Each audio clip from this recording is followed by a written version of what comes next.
এই দুজন মানুষকে সাধারণ মানুষ ভাবার আগে এই ভিডিওটা পুরোটা দেখুন। এরা মানুষ নয়, এরা মানুষ খাদক। এই দুজনকে দেখতে পাচ্ছ, এই দুজন ভাই কবর থেকে মৃতদেহ তুলে নিয়ে সেটিকে রান্না করে খেত। আসলে কি হয়েছিল, কারা এরা, কতগুলো মৃতদেহের সাথে ওরা এরকমটা করেছিল, সমস্ত বিষয়টি জানতে পারবো আমরা এই ভিডিওতে। সুতরাং এই ভিডিওটি প্রথম থেকে শেষ অবধি দেখার অনুরোধ রইল। সাল 2011 পাকিস্তানের এক কবরস্থানে একটি পরিবার তার মেয়ের মৃতদেহের কবর দিয়ে চলে যায়। পরের দিন নিজেদের বেদনা এবং আবেগকে সামলাতে না পেরে তারা মেয়ের কবরটি দেখতে আসে। মেয়ের পরিবার তার কবরের কাছে আসলে চমকে যায়, কারণ কবরটি পুরোটাই খোঁড়া ছিল। বাড়ির লোকজন কবরস্থলের আশেপাশে খোঁজাখুঁজি করে, তারা কিছুই বুঝতে না পারে সোজা পুলিশকে জানায়। পুলিশ তদন্ত শুরু করে দেয়। কবরস্থানের আশেপাশের লোকদেরকে পুলিশ জিজ্ঞাসাবাদ করতে থাকে। পুলিশের জিজ্ঞাসাবাদে দুটি নাম সামনে আসে, যাদেরকে কবরস্থানের আশেপাশের লোকজন খুব সন্দেহ করত: মোহাম্মদ ফরমান আলী এবং তার ভাই। পুলিশ সন্দেহপূর্বকভাবে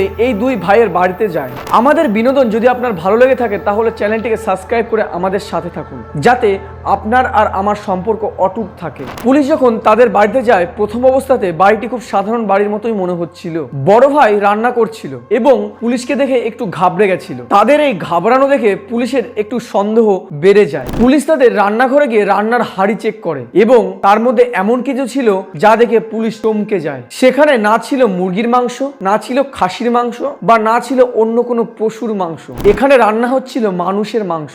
আর একটু খোঁজাখুঁজি করার পর পাশে তারা একটি বস্তা লুকানো দেখতে পায়। বস্তা খুলেই পুলিশ চমকে যায়। বস্তার মধ্যে ছিল সেই মেয়েটি যার কবর থেকে মৃতদেহ উধাও হয়ে গেছিল, এবং সেই মেয়েটির একটি পা কাটা ছিল। এর থেকে বোঝা যাচ্ছিল তারা একটি পা রান্না করেছিল এবং পুরো শরীরটা পরে রান্না করে খাবে বলে সংরক্ষিত করে রেখেছিল। পুলিশ তাদের ধরে নিয়ে যায় এবং জেরা করে এটা জানা যায় যে তারা মোট 150টিরও বেশি কবর খুঁড়ে সেই কবরের ভেতর থেকে মৃতদেহ তুলে নিয়ে তার মাংস রান্না করে খেয়েছিল। তাদের কাছে জিজ্ঞাসা করা হয়েছিল তাদের প্রিয় খাবার কি, এবং তারা উত্তরে বলেছিল মরা মানুষের মাংস। তারা ধরা পড়েছিল ঠিকই, কিন্তু বলে না, এক মাঘে শীত যায় না। তারা এখনো জেলে আছে, এবং কেন এখনো জেলে আছে তারপরের জন্য আর একটা কাহিনী আছে, সেটাও বলবো এই ভিডিওতে। তাদের পুলিশ কোর্টে পেশ করে। বিচারক এই অপরাধের কোনো সাজা খুঁজে পাচ্ছিল না, কারণ এটি একটি বিরল কেস ছিল।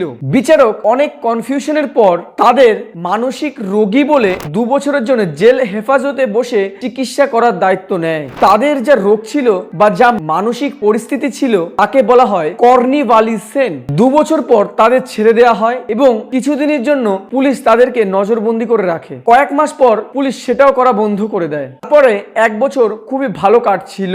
হঠাৎ 1 বছর পর ওই দুই ভাইয়ের প্রতিবেশীদের কাছ থেকে পুলিশের কাছে একটি কল আসে এবং তারা জানায় দুই ভাইয়ের বাড়ি থেকে খুবই পচা গন্ধ বেরোচ্ছিল। পুলিশ গিয়ে দেখে তারা এখনো শোধরায়নি। আগের বারের মতো এইবারও তারা রান্না করছিল এবং পাশে একটি বাচ্চার মাথা পড়েছিল। এর মানে তারা মাথা বাদে বাচ্চার সমস্ত শরীরটুকুই কেটে রেঁধে খেয়ে ফেলেছিল। তারা জানায় ওই শিশুটিকেও তারা কবর থেকে তুলে নিয়ে এসেছিল। পুলিশ এবার তাদের গ্রেফতার করে এবং কোর্টের রায় অনুযায়ী তাদের 12 বছরের শাস্তি হয়। তাদের জেল হয়েছিল 2014 সালে। এর মানে আর মাত্র 2 বছর পর তাদের শাস্তির সীমা শেষ হয়ে যাবে। তারা ছাড়া পাবে। তারা কি বেরিয়ে শুধরে যাবে, নাকি আবার আগের মতো অমানবিক কাজ করতে থাকবে, এটা একমাত্র তারাই বলতে পারবে। আমাদের আশেপাশে এইরকম আশ্চর্য ঘটনা অনবরত ঘটে চলেছে। তাই আপনাদের কাছে আমার একটি বার্তা: সাবধানে থাকুন, সুস্থ থাকুন এবং সতর্ক থাকুন। ধন্যবাদ।